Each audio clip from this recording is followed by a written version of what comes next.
So yesterday we had studied till Gangetic dolphins. Okay, yesterday we had studied about this forest laws. We also studied about the ozone hole, how it has recovered a little bit.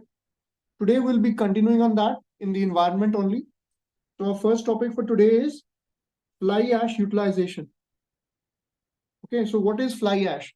Fly ash kya hoti hai? In different, brick kilns or in different construction works, this residual ash that remains, it is very harmful for the overall climatic sustainability.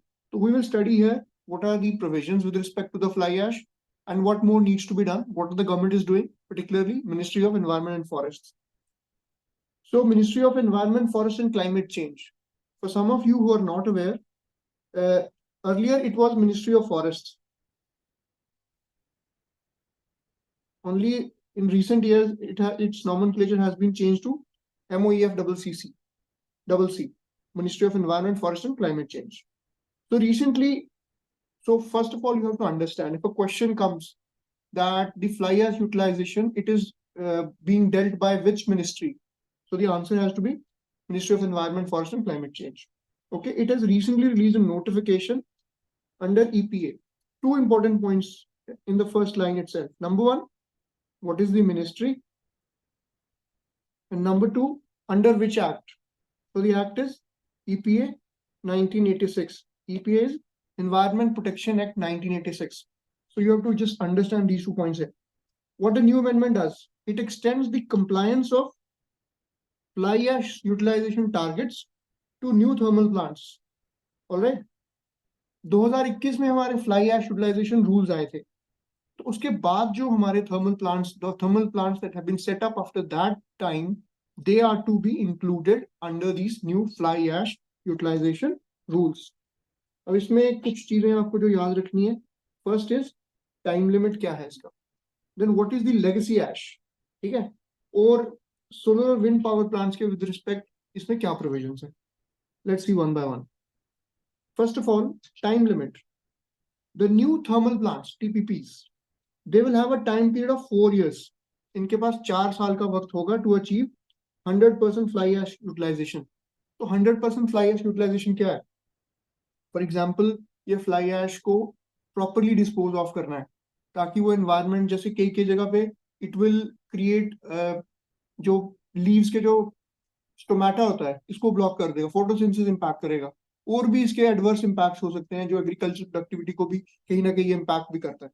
तो उस तरह से जो thermal power plants हैं, इनकी responsibility रहेगी, they will have to utilize these fly ash with in 4 years. So this is the time limit that has been set. दूसरा, legacy ash क्या होती है? लेगेसी एश का कॉन्सेप्ट ये है कि जो एश प्रीवियस ईयर से कैरी फॉरवर्ड हुई है, फॉर एग्जाम्पल किसी थर्मल प्लांट ने 1 साल में जितनी एश प्रोड्यूस की, उसने वो पूरी उसको यूटिलाइज नहीं किया अभी, it is still in the environment in unsustainable form. तो उस लेगेसी एश के बारे में क्या प्रोविजन है? The legacy ash stored with the thermal plant, इसको 10 साल के अंदर यूटिलाइज करना है, ठीक है, 1 अप्रैल 2022 से. तो ये 2 पॉइंट्स आप बहुत ध्यान से समझ लीजिए.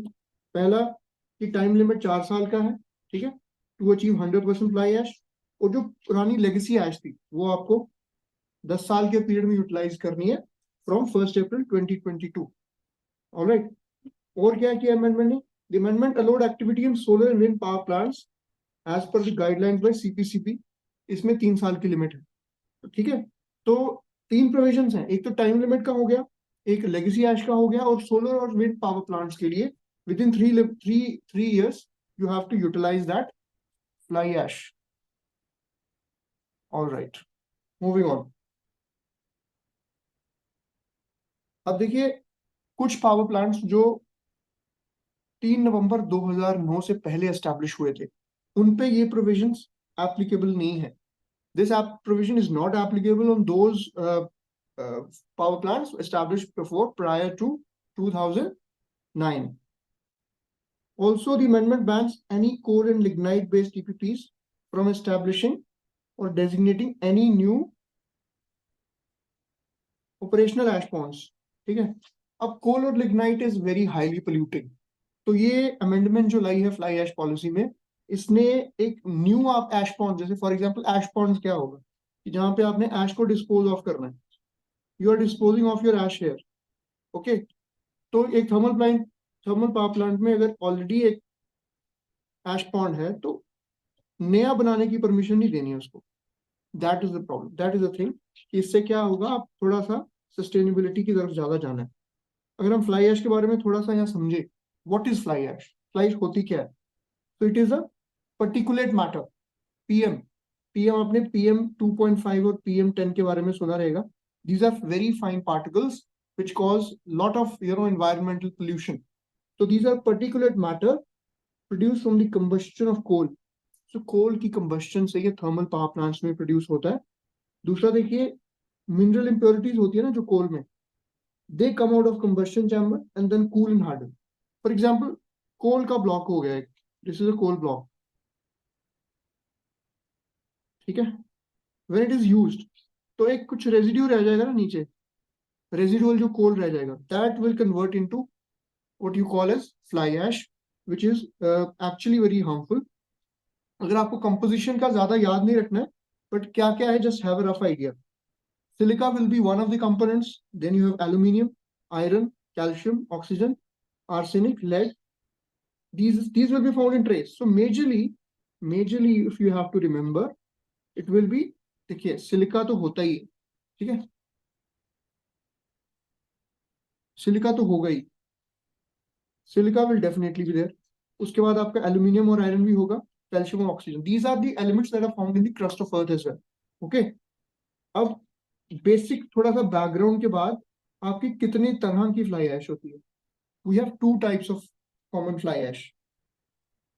First one is class F and second is class C. Just इसमें समझ लेना आपको, ये डिवाइड कैसे, इसको डिस्टिंक्शन हमने कैसे की हुई है, कैल्शियम कंटेंट और कार्बन कंटेंट के बेस पे। जो क्लास एफ है, that has low calcium and carbon content is less than 5%। और जो क्लास सी है, that is high calcium and carbon is less than 2%। इसमें याद अगर आपको रखना है, जो एफ क्लास है उसमें कैल्शियम कम होगा, बस ऐसे आप याद रख लें, calcium will be less, and class C calcium will be more, high calcium will be there, okay. बाकी कार्बन एक में 5 एक में 2% है। इतना डिटेल में याद तो रखना नहीं है, बट आपको बस रफ आइडिया, एक असेसमेंट के लिए आपको ये याद रखना है, ओके। चलिए लेट्स मूव ऑन।